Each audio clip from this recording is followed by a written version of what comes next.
welcome.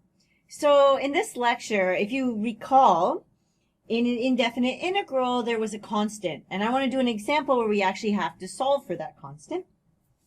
So let's first recall our setup. So recall an indefinite integral.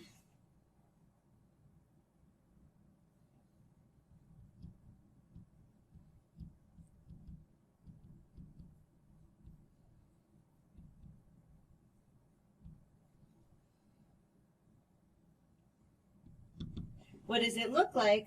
Well, I'm taking the integral of a function f of x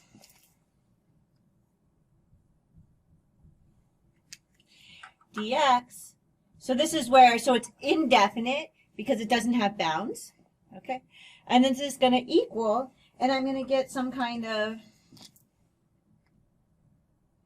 I end up with a function here, and then I'm not supposed to forget the c.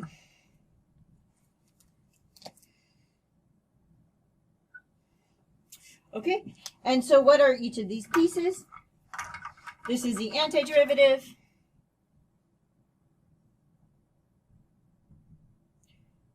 Right, meaning that if I took the derivative of this function, I would get that function. And then in the last part, this is why, so it's good to do one of these examples so that you can see why you need to have this c, because you're going to have to solve for it. Okay, so don't forget because we must solve for.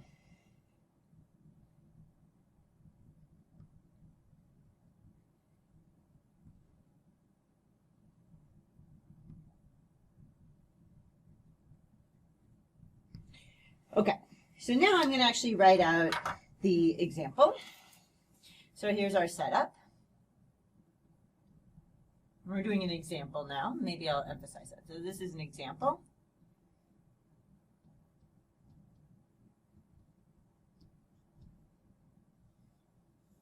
Okay, and here's my setup. So I'm going to suppose that I have, so suppose, and I'm going to have, so the first thing I have is that the marginal revenue for a ski resort is, so the marginal revenue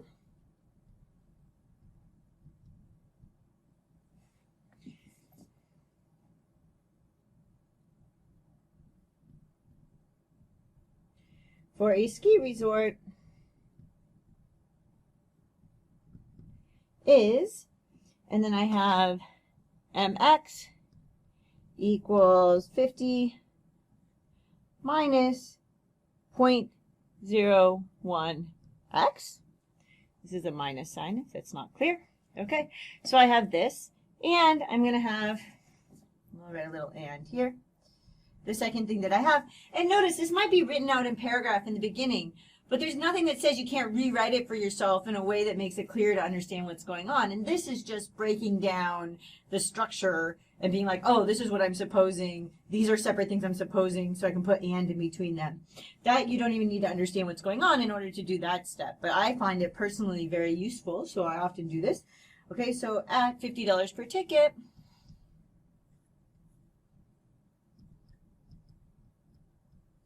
we're going to have that the ski resort will have 2,000 skiers.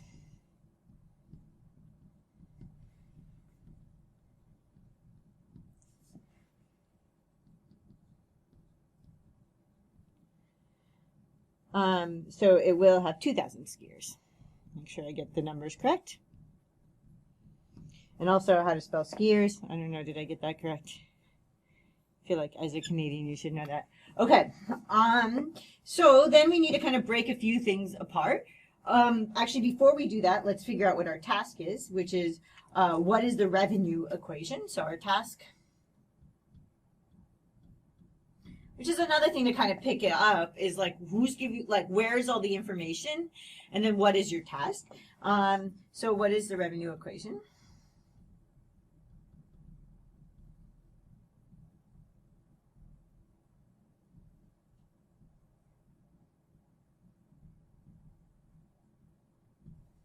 Okay, so now let's kind of break this apart a little bit.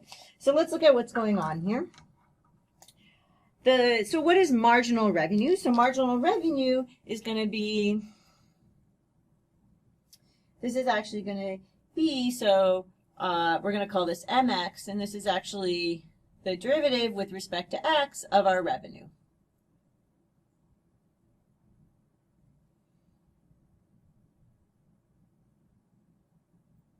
Right?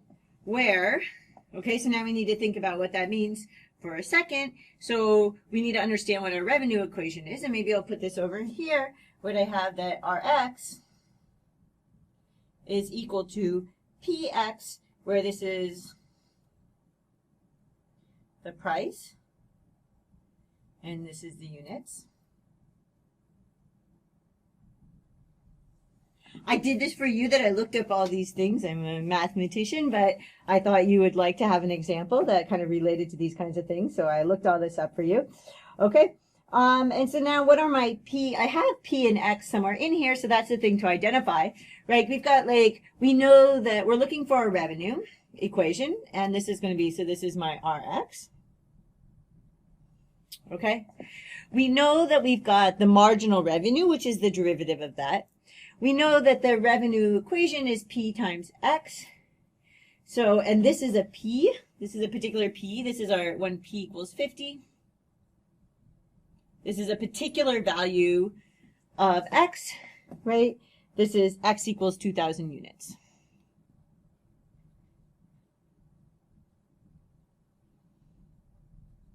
Okay, so what these actually are our initial conditions. So you need to pick those out. So those are not, right? R of X is a function, okay? But it's but when we're solving for C, we want to look at its value at in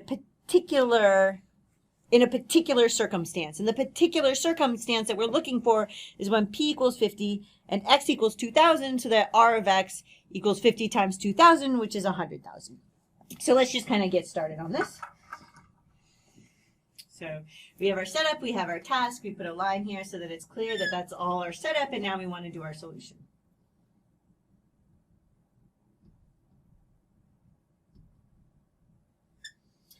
Okay, so we have, so step kind of one is that we have, so I know that R of X is going to equal the integral of, well, we know that, right, so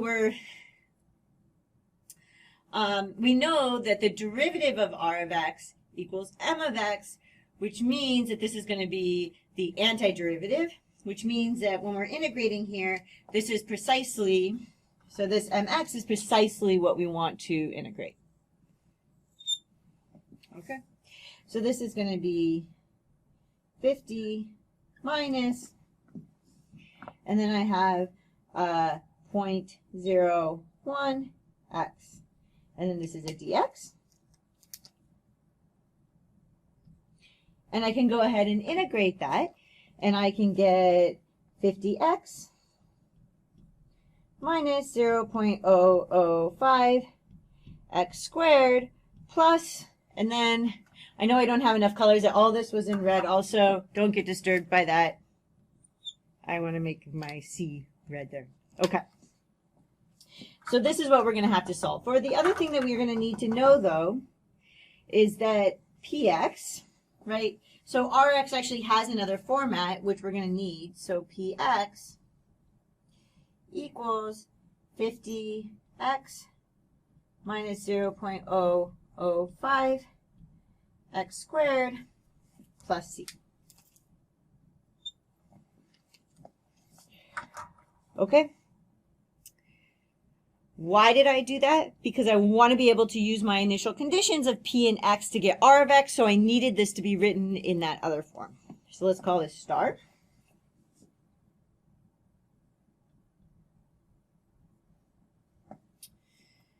So maybe I'll even kind of write this here. I wrote this. So I wrote Rx in this form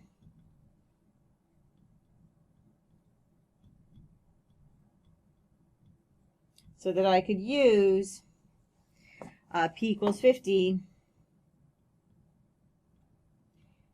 and X equals 2,000. Okay, great. So now my next step is that I want to use the initial condition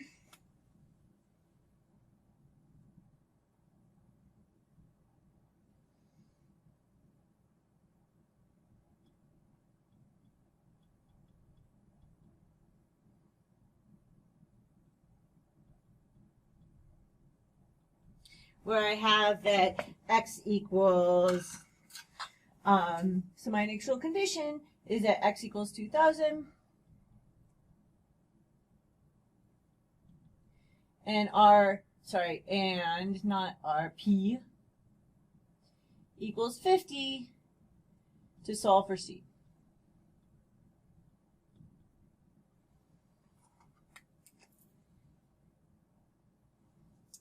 Okay, so I'm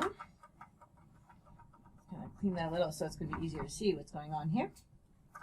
Okay, so now what I want to do is I want to take, so I'm just going to use star up here, and so I'm going to take 50, I'm just plugging it into here, okay?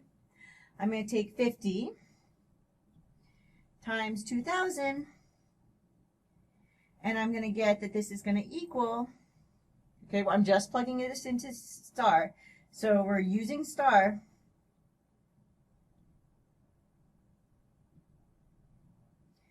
with this x equals 2,000 and p equals 50. Okay, so I have my 50, my 2,000, that this is going to equal 50 times 2,000 minus 0.005 times 2,000 squared plus c. We're keeping that because we want to solve for that eventually. And then I can just kind of write this out. So I get 100,000. No. 1, 2, 3, 4, 5. 50 times 2 is 100. Yes, it should be 100,000. There's a typo in what I have there. Okay, so this is going to equal 80,000 plus C, which then gives me that C equals 920,000.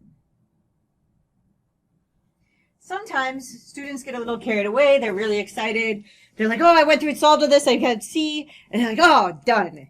Okay, this is where you should always, before you just decide that you're done, you should look at the question again and check that what are we actually looking for. We're not looking for C, we're looking for the revenue equation. Okay, so we still have to do that. So we're going to plug C into the equation for Rx in 1. So the third step is to plug C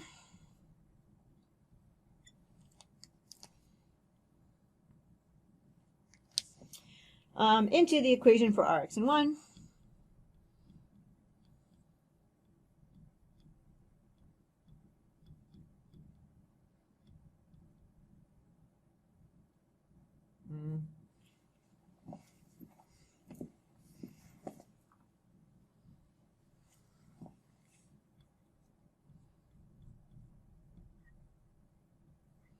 Okay, so let's go ahead and do that. And so I'm looking for the equation here. So here's the equation for R of x right there. And I can go ahead and plug the C in, and I'm going to get that R of x is going to equal, and so I have this, I just have this, but instead of a C, I'm going to use my 920,000. So I'm going to get 50x minus 0.005 x squared plus 920,000.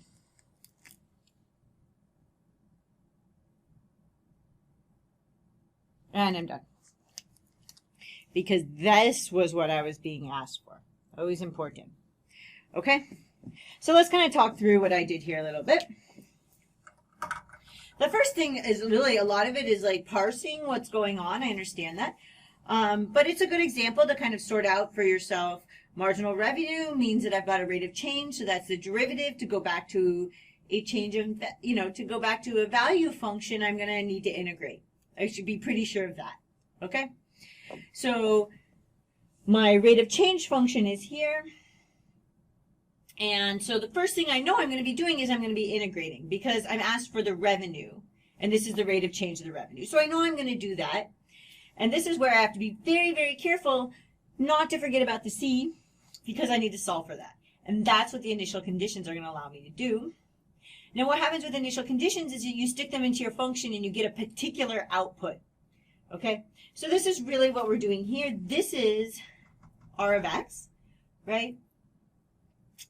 So putting in P and X for particular values gives me an output R of X. Okay? That is associated with this particular X. So I can put these in to here. I get that these two sides are equal, so I put the 50 into here. So here are kind of my initial conditions, and maybe I did do them in red here, but let's actually, so here's my 50, here's my 2000. These end up going in, right? They end up going in here, here, here, and here when I put in. So here they are. Here's my x equals 2000. These are my initial conditions. And then I put them in here, right? So here goes the 50, here goes the 2000, here goes the 50, the 2000. Oops. It's a coincidence that that's a 50. That's not one of those 50s. Okay? But there's the 2000 and the 2000. Okay? So that was where I put them in. And so I used them to solve for my C. The thing that was, there was an extra step here, and then we had to kind of identify that the revenue is the price times the units. So this is kind of a good question because it brings together a bunch of things. I know that's kind of a trickier step than often. I also, as I say, taught thousands of calculus students in my life. It is very, very common that we get excited, we solve for a C, and we forget that we're not done. Okay, so this is one of these things when you're doing these problems, check if you need a box for yourself, make it super large, you know, what am I looking for? Oh yeah, revenue equation. I'm not done once I've solved for C. But I'm almost done because all I have to do is put that C back into my revenue equation and I'm done. Okay? How did I know I was going to integrate? Because I had a rate function and I wanted back my value function. So, in fact, I wanted my revenue function and I was given the marginal revenue. So I knew I was going to integrate. The fact that I knew the values at a particular time, that was going to be useful to me because I wanted to be able to solve for my constant C, which I get when I integrate. Okay, perfect. So I hope that made some sense and is helpful. I would work through a variety of different examples. Part of this is actually knowing how to translate the question into what you're doing. With the main thing to keep in mind is rate of change is going to a value function, so I need to integrate. And then I'm given the values at some, I'm given some particular data that I can use to solve for my C. And I have to figure out how to use that to solve for my C that I can put back into the equation that I got when I integrated. Okay, so I hope that's helpful. And I will see you in the next lecture.